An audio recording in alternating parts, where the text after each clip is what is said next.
Commanders hire Dan Quinn to match with their new general manager, Adam Peters, to lead this franchise into the future. The way that we live is not for everybody, okay? It's not, all right? Because we're going to run and put our bodies on people in a violent manner. Whether the team is giving us the highest of highs or the blues, we'll cover it all here on Commanders Nightly News. I, of course, am your host, Louie T. Thank you for joining me. Let's get to tonight's lead story. So there's a rumor circulating, and there's been plenty of rumors circulating when it comes to this team. I think a lot of fans want this team to do something at the trade deadline. You see teams going after it. The Chiefs traded for DeAndre Hopkins today. Obviously, we saw the Jets trade for Devontae Adams. The Bills traded for Amari Cooper. Teams are going for it, right? And those are Super Bowl caliber teams that I just mentioned outside of the Jets. And so you see all of these pieces kind of shifting around on the board, and you feel like this team has a chance, and why not, right? You look at the conference and you look at where we sit and how we feel about our team. You say to yourself, why not us? That's been the mantra for most of the year. Why not us, right? That was the mantra before the year started. Why not us? Now it's less of why not us and, hey, let's go get it, right? And I talked about certain positions, so many people, because I talked about this on the podcast yesterday. There's this buzz surrounding the wide receiver position and how many players are actually available at the wide receiver position. It's a very robust trade market for the wide receiver position. And we've seen that already with Adams and Cooper, and now Hopkins, and Cooper Kupp is still available potentially, you know. And so I've talked about receiver isn't our issue. We're good there, right? And I think the Michael Strand move to the practice squad is, to me, an indication that they're not pressed at receiver. They feel good about their situation. They might be checking in on certain situations, but they're not going to do anything. I think where the real heat for this team is, and I've been adamant about this, is corner and edge rusher. And I don't think there's a corner that you can have at the trade deadline that's going to allow you to move the needle without giving up and moving earth to get him, right? To giving up number one pick, I'd be willing to part ways with the two for a premier corner, but teams aren't giving away premier corners, right? Teams aren't giving away premier edge rushers either, unless you're trying to get up off of a contract and you want to kind of, move forward, take the capital, and try to build this thing in Tennessee. They've got a general manager that is very familiar with Adam Peters, right? Rand Carthen was in San Francisco with Adam Peters for at least 4 or 5 years, and he took the Tennessee job. And so if there's anybody that we could do business with that it would make perfectly good sense, it'd be the Tennessee Titans. And here's a deal that I think could be a game changer for us. And I actually mentioned this player's name. Now, I did it in passing, but I said, hey, if you're, one of these teams that thinks you've got a shot this year, i.e. the Commanders, you should be picking up the phone and hitting up Jacksonville and asking about, some of the players that are on their roster, right? Specifically at the positions that you need help. And you should be picking up the phone and calling the Browns. You should be picking up the phone and calling the Titans, right? There aren't many players that you want on the Patriots roster, but you should be picking up the phone and calling anybody who isn't having a good season or isn't having the type of season that they thought they were going to have, because generally those are the teams with good players. The Patriots don't have any players, and we didn't expect them to be good, so you're not going to really call them and get anything from them. There's nothing there to be had. The cupboard's bare, right? For the most part. But the Browns thought they were going to be good this year. Jacksonville thought they were going to be good. Tennessee thought there was a chance they could be good this season. They play in a really bad division. They thought they had a shot. There's stuff on those rosters. So I would definitely be willing to pick up the phone. And I said, if you're the Commanders, you should call, make Tennessee tell you no on Harold Landry. Make them tell you no. If you're interested, make them tell you no.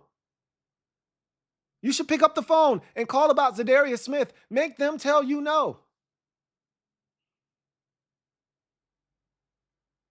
And in the case of a Zadarius Smith, they're probably not going to tell you no. They're probably not going to tell you no.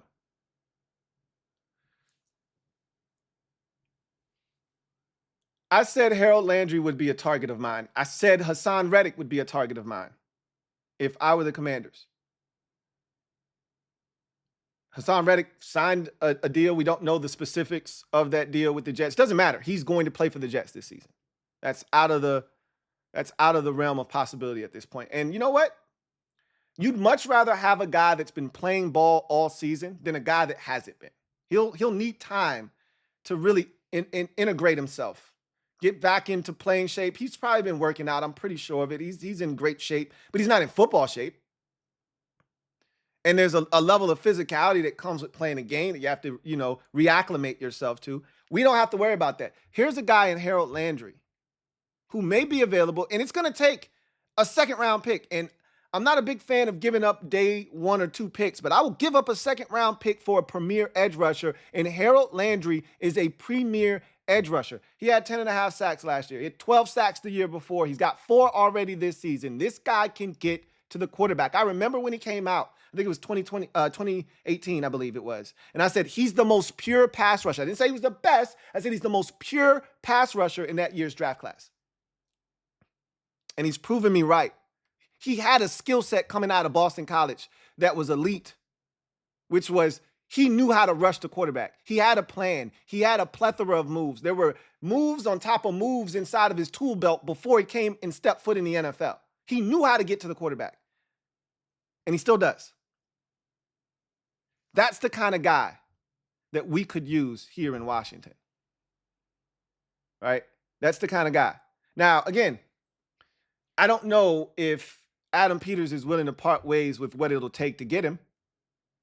He signed a 5-year deal back in 2022, I believe. And 2021, 2022, something like that. If I'm not mistaken, he was a second-round pick, early second-round pick, I think. Might have been a late first. And so whenever he signed that deal, right? Whenever he signed that deal, it in the realm of pass rushers, that deal is now meager. It's pennies on the dollar. He's due $13.5 million, I think, or excuse me, I think the number is $17.5 million each of the next 2 seasons. The rest of this season, which you cut that in half, because we are pretty much halfway through the season, so you're probably talking $9 million left this year in terms of base salary, and then the next 2 years, I think it's 17.5 and 17.5 base salary wise. That's nothing for an elite pass rusher. It's nothing for a guy that's only 28 years old, right? Like, I'd be willing to do that. You could get out of the contract actually after this season, right? You could get out of the contract. I think it's $23.5 million each of the next 2 years, which is, again, still not a lot for an elite pass rusher. You can get out of the deal after this season. If we don't love what we get from Harold Landry, it's the $13 million cap hit, but you can get out of the deal and you won't be on the hook for the 52, I think the $50 million that's left on the deal or whatever, once you put in the bonuses and things of that nature. But I digress. When it's all said and done, it's a move that I'm willing to make. If they think we are close and they want to go after it this year, that's the type of move that can help the secondary, because you're getting to the quarterback, right? You're disrupting the passer, so it makes the guys on the back end's job that much easier. A lot of times with these deals, what I'm finding and what I'm learning and what I've learned over the last 2 years watching the trade deadline kind of come and go and seeing how deals get done, the biggest issue isn't the draft compensation a lot of times. You can iron that out. If you want a player bad enough and they want to move on from that player bad enough, you can iron out the compensation. That's usually not the issue. It's the money that's usually the problem. The team that's trading the player generally wants nothing to do with any of the money that's left on the contract. Hey, you want the player, you take on the financial burden. And the team that's trading for the player is like, come on now, meet me halfway. You want to move this guy. You want this draft pick, right? Don't you? Take some of this money off my hands, right? And that's usually where the struggle comes in. That's usually where the two, sides can't come to an agreement, is on the money. And usually that is a sign of desperation. Because if you go into a situation with the mindset of, this is what I'm willing to eat from an organizational standpoint and a financial cap situation standpoint, this is what I'm willing to eat. And if they can't meet you at your number, then you say, no, well, I won't do the deal. And you have to stand for something. When you go in desperate like the Jets did, where they essentially ate the entire Devontae Adams contract, and the Raiders were like, bet, we'll do the deal. You're going to take on. That was the issue. They were trying to move Devontae to other teams, but other teams were like, bro, you gotta eat some of this money. And the Raiders were like, no, we don't. If that's the case, we'll just hold on to him. Like, we're not trying to pay for a dude that's no longer here. And the Jets were eager to take all the money and everything that comes with Devontae Adams off their hands. And they was like, bet, let's do the deal. And so I think when it's all said and done, I still don't see us doing anything of note at the trade deadline. I don't. But, and I told you this last week, I believe it was, when I talked about a move that didn't get done or did get done, but it was a sign that we're working the phones. Like, Chef P's working the phone. He's in the kitchen. Chef P is in the kitchen. But he likes the ingredients that he has. And unless you've got an ingredient that's going to absolutely change his recipe and make it an absolute smash hit, he's just going to use the ingredients he already has to cook his meal, and it'll still be good. And it'll be even better next year when he has more resources, more time on task, and he'll be able to make an even better meal. But right now, the meal is fine the way it is. But you can make it better. It's going to cost you. And that's the thing that I don't know if we're going to be willing to do. And I don't have any issues with that. I've been adamant, right? We are early. We've showed up to the party early. So I'm not really pressed, but I do see an opportunity. And one thing I've learned as a fan my entire life, but specifically over the last 5 to 7 years, watching other teams miss their window of opportunity, or maybe not miss it, but it closed significantly and they're not as good as they once were, or the chance isn't still there, assuming that they'd have more opportunities and bites at the apple. You can't take a season for granted. We can't take this season for granted just because we're early. We're here now. So if you can maximize it, maximize it. But it's got to be for the right player and the right price. And I've said that, and I've been adamant about that. Some of you confuse me not wanting to do anything for me not wanting to do anything. And it's not the case. I don't want to do something for the sake of doing something, just to say I did something. I want to do something if it makes sense, short-term and long-term, for the right price and the right player to have the right type of impact right now. Harold Landry III is the right kind of player who can have the right kind of impact right now and into the future at the right age and the right price. The only question is, what is it going to cost? See, the difference with trading for a guy like Hassan Reddick, we don't know what he wanted. So you had to factor that into it as well.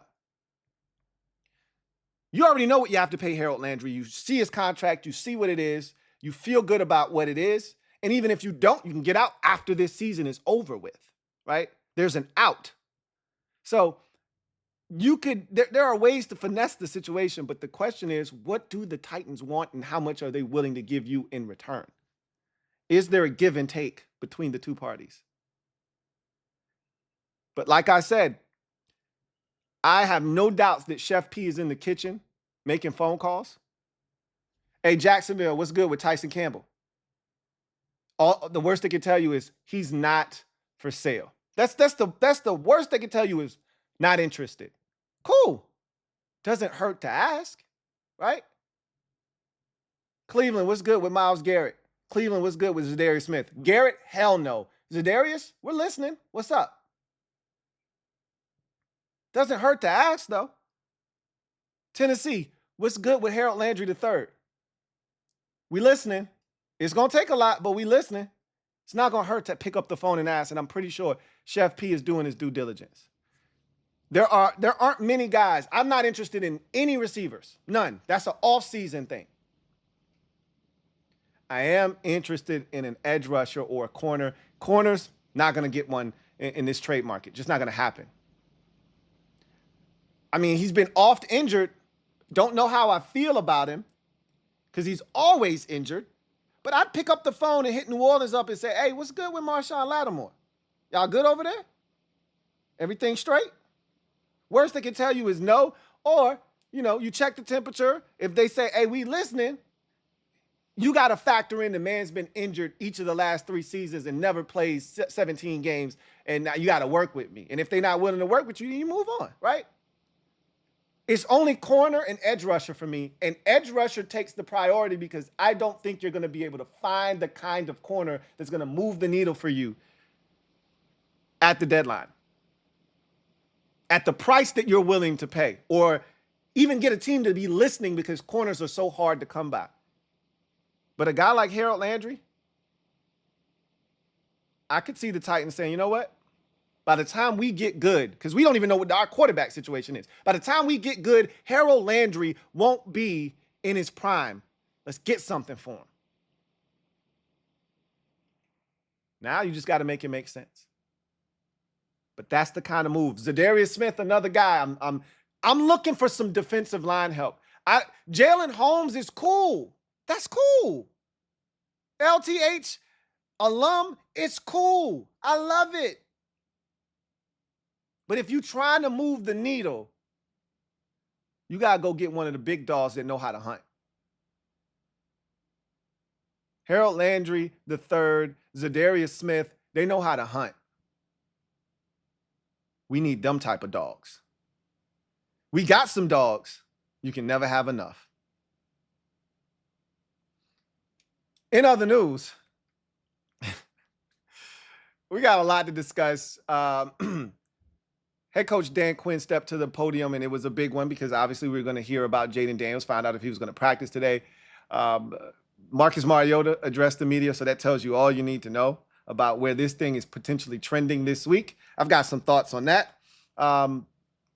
We will take our first look at the Chicago Bears. We are going to turn the page. I want to say this too, before we get in. A couple of things, actually, before we jump in. One, if you're a member of the mob and you were looking for the films breakdown, I don't know what happened on the NFL Plus website, but there were about 4 games that they had no all 22s for. The dub deuces weren't available. Only 4. The rest of them, they were there, right? It was the Buffalo game. It was like the Rams and Raiders game. There was one more game. And then there was our game. For some reason, there were certain games that they just didn't upload the all 22s. I went up there after the stream last night, and I went and took a bath, and I got comfortable, and I hunkered down. I said, all right, let's get this thing popping. And I pulled it up, and nothing. I'm like, did I need to refresh it? What's going on here? At the time of this video, they had just uploaded it. So you guys tell me if you still want to watch the film. We don't have to. I mean, we drub these guys, but if you want to watch the film, I can carve out some time, on the schedule at some point, and we can get into the film. Maybe Thursday night after Thursday night football overtime or something. We can find a space where we can get it done. You guys just let me know. But it wasn't available last night. I don't want you to think I just stood you up because it wasn't there. Which is why you probably haven't seen people breaking down the film this week on social media, because there was no all 22s for some strange reason for us up until today. But I also noticed that some of you, a lot of you, were blocked by Speed Racer Davis. Oh, Jamin Davis used his Jamin Davis 4.3 speed to play his Jamin Davis game and block you on Jamin Davis's social media account. Some people were like, I was just trying to tell him good luck, and he blocked me. Hey, Jamin Davis was doing Jamin Davis things, and Jamin Davis was being Speed Racer Davis, and he beat you to the punch. You thought you was going to go in there and holler at the kid, and Jamin Davis wasn't having it. Now let him go use himself in the third person somewhere else, right? Don't get in your feelings. The man is in his feelings. He just got cut by the team that drafted him. He feels some type of way. Let him feel some type of way. You'd feel some type of way if you just got cut by the team that drafted you, right? In the middle of the season. Let him feel his emotions, okay? Don't beat him up. But it is funny that some people was like, yo, I just tried to wish him good luck and he blocked me. He blocked all y'all asses. That's hilarious. Anyway, I digress. Let's get to what we heard from DQ and Marcus Mariota today at their press conferences. But before we do that, let's talk about the injury report for both teams. The initial one that was released today heading into Week 8's contest between our Commanders and the Chicago Bears. It's a big one for the fans, probably, and the media. It's going to lose some of its luster because I don't think 5 is playing in this game. But we'll get into that. But let's check the injury report for both teams, starting with the good guys. So as you can see, 3 guys did not participate, 2 because of injury. Brandon Coleman out with a concussion. He's going to miss this game, right? He'll be back next week is my guess against the Giants. My guess right now is same thing can be said for Jaden Daniels. He'll miss this game. He'll be back next week against the Giants.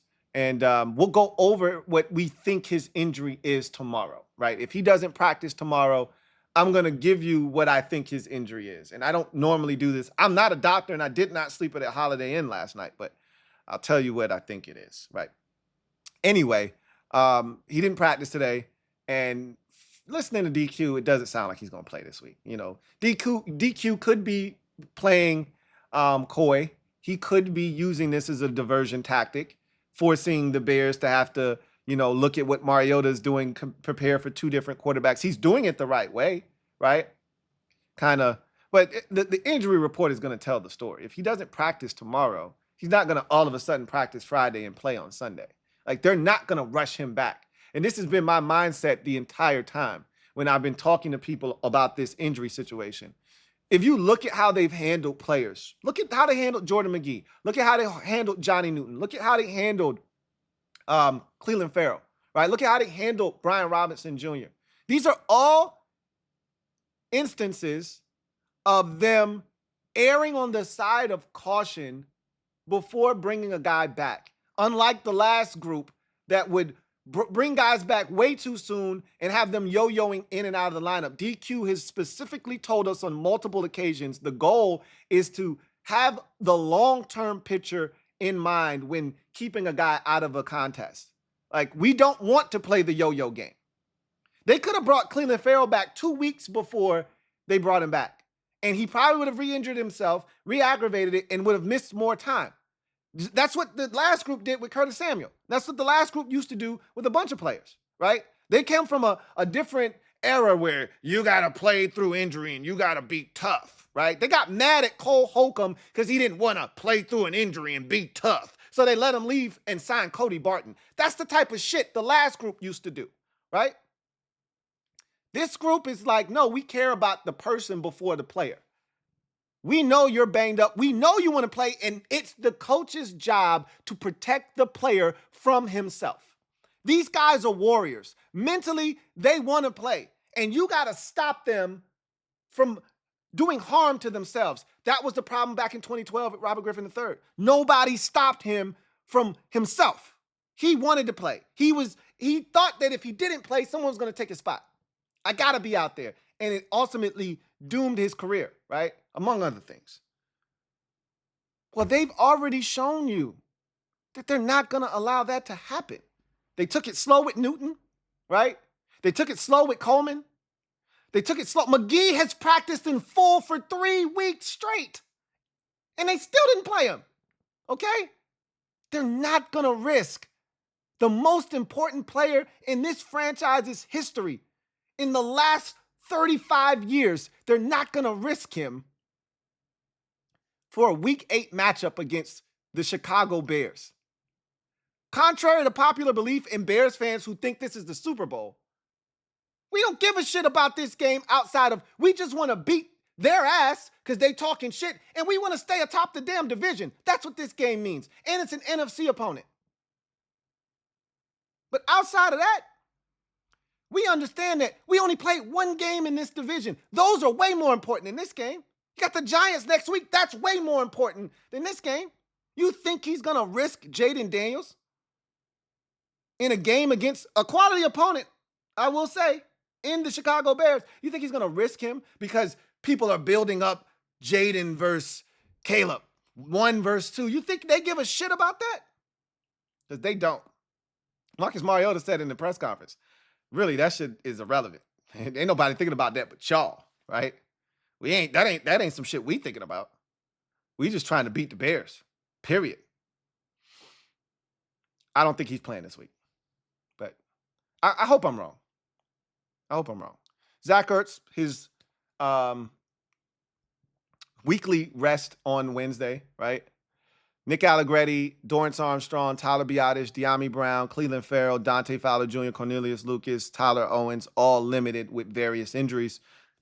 And Emmanuel Forbes is still on the injury report with his thumb, but he was a full participant. So here's why I'm concerned about this injury report. More concerned than I was a week ago.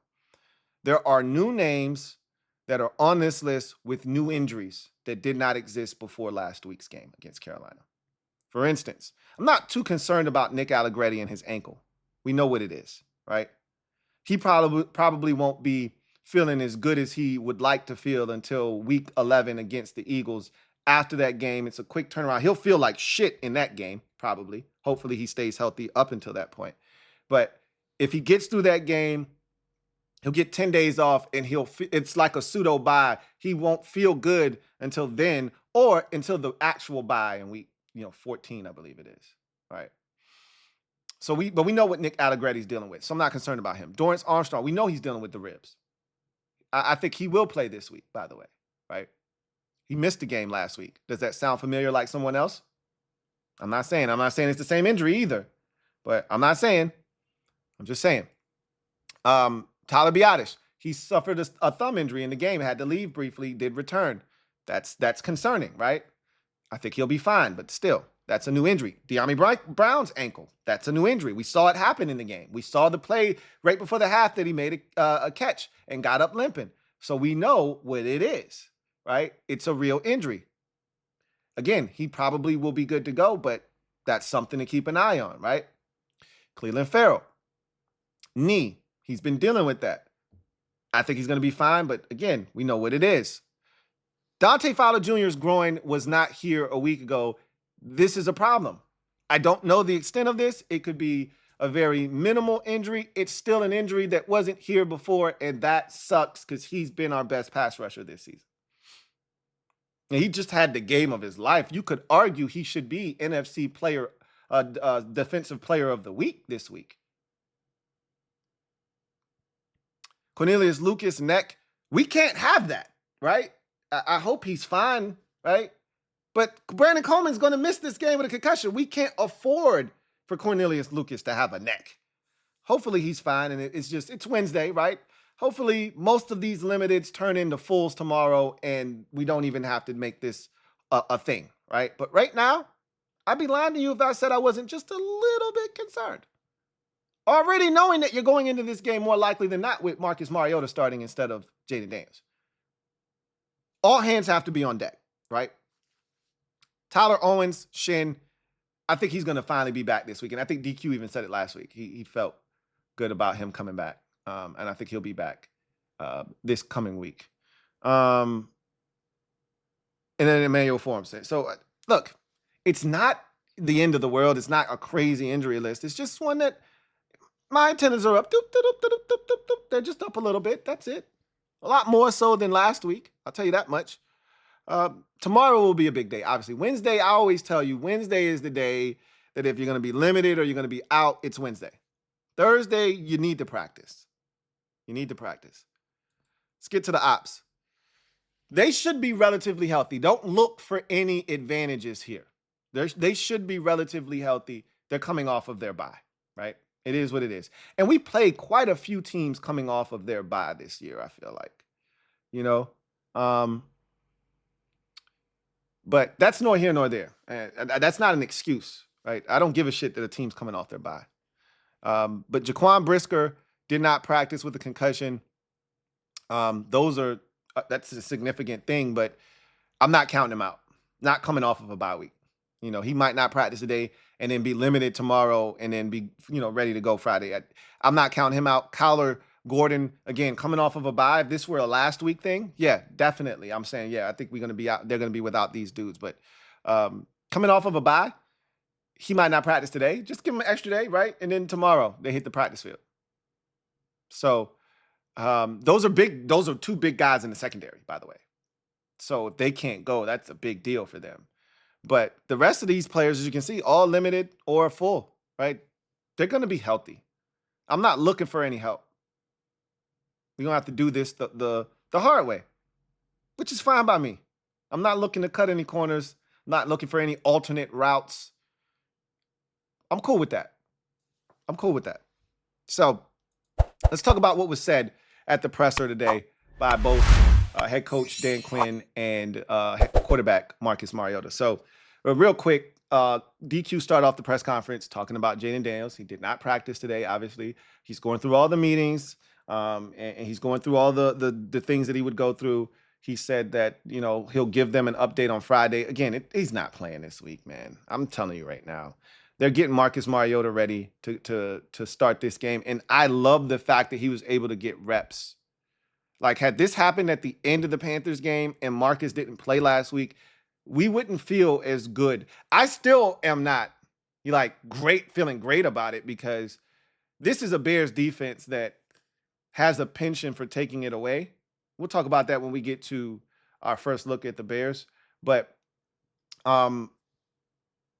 being that Marcus played last week, you feel a little bit better. Your comfort level is, I think, a bit more than it was prior to having not seen him in a Commander's uniform. So that does help. But he said Jayden didn't practice. They're going to take it day to day, right? And the next step for him is getting onto the practice field. But he's like, Jayden's going through everything that he normally does, right? Early riser, gets to the building, does the VR, is in the meetings, going through the walkthroughs. Only thing he's not doing is getting on the practice field. But he said the good thing with Jayden is a lot of what they do, he's already got banked reps. He's already performed this, not just in practice, but in games. And he's like, there's still things that we haven't shown that you guys have seen. He's talking about the media, that you've seen at practice that we haven't shown in the game. But he's got reps at that already in practice. So even if he weren't to practice this week and he needed to play, we feel confident that he can, right? That it's not a big deal. He's got enough reps under his belt. We feel confident that he could step out there and run the offense. So that's good to know. And that's what you need to say so that the Bears don't know what it's going to be. But it's Marcus Mariota, right? But this is the thing. I love our coach, man. He said that, I'm trying to think of the exact word that he said. I don't remember what he said. He said something that was it was too cool for a normal coach to say, right? I can't remember the phrase, but he was talking about Jayden's abilities, and he doesn't need to be back on the field unless he can do all of the things that he is capable of doing. But he said a phrase that only people that are usually young or cool would say, right? But that's our coach, man. Like, I forgot the phrase, man. And I just smiled when he said it. I said, that's my coach. He wears birds too, right? Like, that's my coach. Your coach could never, right? Your coach doesn't have that kind of swag. Anyway, I can't remember the phrase, but they're not putting him on the field this week, I don't think. And he got into the Bears. They asked him a series of Caleb questions. He answered those. He talked about Luke McCaffrey and Ben Sinnott in the offense, young guys needing more opportunities. He's like, well, we got to get Ben more touches. If the touchdown to catch ratio is indicative of who he is, we need to get him more touches, right? Obviously, making light of the fact that his first NFL catch was also his first career NFL touchdown. So he talked about Luke working hard, guys like OZ, being an example for him and how hard OZ goes. We all know about the play against Cleveland when OZ ran, 60 yards down the field and ended up recovering the fumble. McCaffrey was down there too, right? And we see how hard Luke, blocks. And so he talked about him just how hard he plays and how OZ has kind of rubbed off on him. And he's doing all the things that he needs to do to put himself in a position to make plays when his number is called. Now, his number just got to get called. That's all. So he talked about Coleman. He's going through the concussion protocol. So obviously he didn't practice today. And they said as long as he doesn't have any setbacks, he's going in the right direction. He's trending in the right direction in the protocol. Again, he didn't say he's trending towards playing. He just said he's trending in the right direction. Means I think he's not going to play till next week, which is fine, right? He talked about, some of the threats that the Bears pose specifically defensively. And then they asked about Jaquan Brisker in particular. Remember, he was a target here in Washington a few years back in the draft out of Penn State. And we could have taken him. I think we passed up on him. And I think he went 1 pick or 2 picks after us, or he might have went 1 pick or 2 picks before us. But again, if they're that close and you really like a guy, you can get him, right? So he's been a really good player in this league, and DQ talked about his versatility. Like, he can hit, he can play the post, he can come down, play underneath zones, he can drop over the slot, play a little bit of man, he can blitz, he can do a lot of things. And he's like, safeties are becoming, a real chess piece in the NFL now. And so he made mention of that. He taught, and that was really the gist of it. And then I loved how he ended. Again, your coach could never. He ended the press conference with, "Hey, let's, I'll update you on these injuries on Friday. And until then, let's kick ass." I love DQ, man. Marcus Mariota talked about, the opportunity that, he got last week and how the players around him made his job easy. How this week is, it's not really that different from a preparation standpoint other than some little things, right? Like he spoke to the media because he's the presumed starter if Jaden can't go. So instead of Jaden speaking to the media, he did this week. And so he's like, it's those kind of little things. But as far as my preparation, it's a lot of it is the same, except I'm just getting the actual reps in practice. But he's like, Cliff does a great job of involving everyone in the quarterback room. So he said the reason the transition was so smooth from Jaden to him was Cliff goes to the individual quarterbacks throughout the course of the week and says, "Hey, what plays do you like? What plays don't you like?" And probably more specific for, the top 2 quarterbacks, because those are the guys that could have a chance to play like we saw on Sunday. And so there's certain plays that he'll call because Marcus likes those plays. There's certain plays that he probably has on his call sheet that he might have a little notation that says Marcus doesn't like, or no for Marcus, right? And so when Marcus gets in, don't call those plays, right? So he said Cliff is so unique in that sense. And Marcus talked about his journey and how, he used to always want to play. Like, I got to be out there. And he said, they asked him, well, when did you kind of flip and not feel that way? And he's like, literally 6 months ago, feeling like I got to, always be out there. He did talk about the injury situation and not being out there. And he said Derek Carr in Vegas when he's with the Raiders, that kind of changed his mindset. But, feeling like I got to put everything on my shoulders. I got to be the guy. He said that didn't change until he got to Washington, where he's having fun again. He's like, I haven't had this much fun playing in the NFL till I got here. And he's not the first person to say that. Like, I still get the warm and fuzzies when I hear a player say some shit like that. Someone that was somewhere else and they come here and they're like, yo, this shit is different. Like, I've never had this before. And it's never been this way. And I feel for guys like Antonio Gibson, who left here thinking, man, that place is a hellhole, right? I'm so glad I'm getting out of here. And Montez Sweat. And I look at Gibson and he's struggling in New England and he went from bad to worst, right? And it's a shit show over there. And while we're thriving over here, and he has no idea, right? It's a totally different outfit. And, it's just fun. It's refreshing. And listening to Marcus talk about how the brotherhood and how these players love each other. They love playing with one another in terms of, on the field, off the field. They love spending time with each other in the locker room. The meeting's over, practice is over, and they're still kicking it with one another. And it just continues to hammer home the point that we've built something here that's different. It feels different because it is different. And it's that kind of brotherhood that's going to allow this team to achieve new heights on the field, right? And you're seeing that kind of bear itself out with this 5-2 start. And he talked about, hey, if I gotta go, I'll be prepared. If Jaden has, is playing this week, we're gonna continue to make sure everybody in the quarterback room is gonna do our part to make sure he's prepared to go on Sunday. So you just love the environment, you love what they've fostered, and you feel like we're in a really good spot because we are in a really good spot. Let's transition to our first look at the Bears in Week 8. It's a big matchup, for us as fans, for the media, and those types. But it's going to lose some of its luster with no Jaden, I believe, which is why I don't have him on the artwork because I don't think he's going to play this week. I hope I'm wrong, but we'll see. But ultimately, I still want to win the damn game, and I would love to make Caleb look pedestrian. And I think we are capable, but there's some things that we have to do. And we won't get into specifics today. We'll save a lot of that for tomorrow.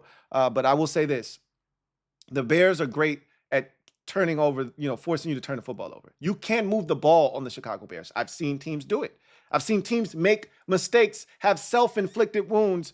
And look, the Bears aren't apologizing for that, just like we don't apologize because Jerry Jeudy dropped the touchdown pass against us. They still going to lose the game, and they're probably going to still get their ass kicked and get blown out. But we're not going to apologize because you dropped the touchdown pass. That's not our problem. Just like Gabe Davis dropped the touchdown pass against the Bears.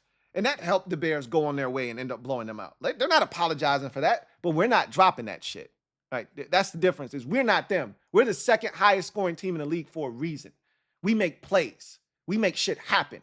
But Marcus Mariota will turn the damn ball over if we do not protect him. And that Bears defense is opportunistic, and that I worry about because if Jaden was here, I would have no qualms about this shit. They wouldn't even be able to catch him, right? But with Marcus out there, shit changes. But we'll get into that. And vice versa. Like, one of the things we've done really well this season is we've kept mobile quarterbacks in the pocket, in the cup. We did it to Kyler Murray. We did it to Lamar Jackson. The only quarterback that got away from us was Baker Mayfield. We haven't had one get away from us since. And so Deshaun Watson, same thing. We've had no issues bottling up mobile quarterbacks.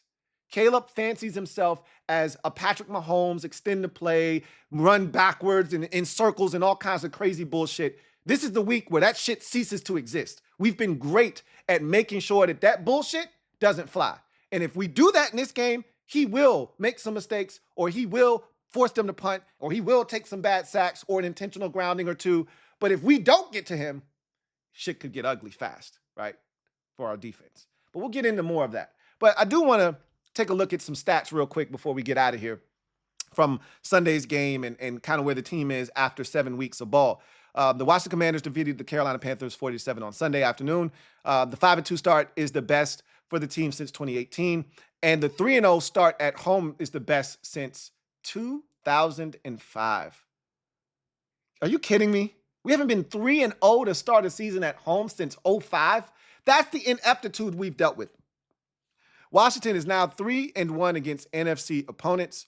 Their best start against the conference since 2018. So again, you're seeing a lot of the same themes, right? We held the Panthers to 10 total first downs and 180 net yards. We won the time of possession, which is big for us, 35-25. 2 interceptions in the first quarter in a game since 2021 against the Tampa Bay Buccaneers, a game against the defending Super Bowl champion Bucs that turned our season around, if you recall, against Tom Brady and the Bucs. Rushed for 88 yards in the first quarter, the most since week 5 of the 2019 season against the Patriots. If you remember, we were awful that year, and that 88-yard rushing first quarter came about 60 or 70 of those yards came off of a jet sweep touchdown down the sideline by what's the name of the damn receiver that we got from Kansas, undrafted. You know who I'm talking about. The punt returner that plays for the Steelers. I think he played for the Steelers now. No, he plays for the Texans now. Y'all know who I'm talking about. He had a big-ass run down the sidelines. That was our only touchdown in the game, by the way. Washington held the Panthers to 0 first-half points for the first time since the Texans in 2022. You remember that game? We were up 23-0, I believe, against the Texans. Kendall Fuller had a pick 6 in that game. Per Elias Sports, Washington's 27-point halftime lead was the largest lead at halftime since December 18th of 2005 against Dallas when we were up 28-0. You remember that game. That was the Chris Cooley 3-touchdown first half as we drubbed Drew Bledsoe and the Dallas Cowboys en route to winning that contest. Good times. Per Elias Sports, the last time Washington defeated a team by 33 points was the New Orleans Saints back in 2015, and that was fun. You know, that was when we were drubbing teams in 15, man. Buffalo got some work. We had there was some revenge factors then, you know, and we took care of business. So some more stats. Dante Fowler Jr. recorded his first career interception and returned it 67 yards for a touchdown. First interception return since week 18 of the 2023 season. Fowler Jr. became the first player since week 8 of the 99 season. So you're talking about in this century to have a pick 6, a sack, and a tackle for loss in the same game. Dan Wilkerson, last Redskin / Commander to do that. Fowler's 67-yard interception return is Washington's longest interception since Cam Curl did so in 2020 with a 76-yarder against the 49ers. We all remember that game against Nick Mullins, where the defense literally scored our only touchdowns. Fowler Jr.'s interception return is the longest interception turn for a touchdown at home since Ifeanyi Owelete's 78-yarder in 2002. What a name that is. A blast from the past. Ifeanyi Owelete. Wow. Remember him and Clinton Portis having the whole situation for the number 26. Good times. Forbes recorded his second interception of his career, the last since the Denver game last year, week 2, on the road, where he got his first career interception. And Frankie Louvu had a sack, his 4th of the season, added 2 tackles for a loss and 1 quarterback hit. And Noah Igbenogany, Mike Sainristil, and Bobby Wagner all led the team in tackles with 6 in the game. And then lastly, I thought this was interesting and something worth noting. He's been so good for us. Got to give him some love. Austin Seibert made 4 field goals and connected on 4 point-after attempts. Seibert has recorded 16 points today, which moves his total to 73 points. Seibert is tied with Mark Mosley for the most points in franchise history by a Washington player through 7 weeks. Seibert was not on the roster in week 1 and is playing in only his 6th game of the season. So that tells you, 1, he's been stuck on automatic, and 2, we've scored so many damn times and he's had so many scoring opportunities and he's taken advantage of them that he's doing something no other kicker has ever done in this franchise's history since Mark Mosley, who won league MVP back in 1983, I believe. So, yeah. About that. That's crazy. So shout out to Austin Seibert for what he's putting forth right now. So that's going to do it for me, your man Louie T, here on Commanders Nightly News. I look forward to chopping it up with you guys next time. Tomorrow we will go behind enemy lines, talk about the Bears, what they bring to the table, how we're going to have to try to attack them to get this victory. Also, if you're a fan of the NFC East Super Friends, we're live tonight, 8:30 over on that channel. If you're looking for another installment of the Louie T Network podcast, I think I'm going to do that after the Super Friends stream tonight. We'll see, how long it goes and how I feel afterwards. But that's the plan, is to have that podcast episode after the Super Friends stream tonight. And then if you're a member of the MOBB and you want the film study, let me know in the comment section, because we don't have to do it. I mean, we won 40-7. If you want to watch it, we can watch it, right? So let me know. We'll carve out some time for it if you guys still want to do that. So that's going to do it for me, your man Louie T, here on this installment of Commanders Nightly News. I look forward to chopping it up with you guys next time. Until then, you guys take care. God bless. Good night. Here comes the diesel. Here comes the diesel. There's the snap. Hand to Riggins. Good hole. He's got the first down to the 40.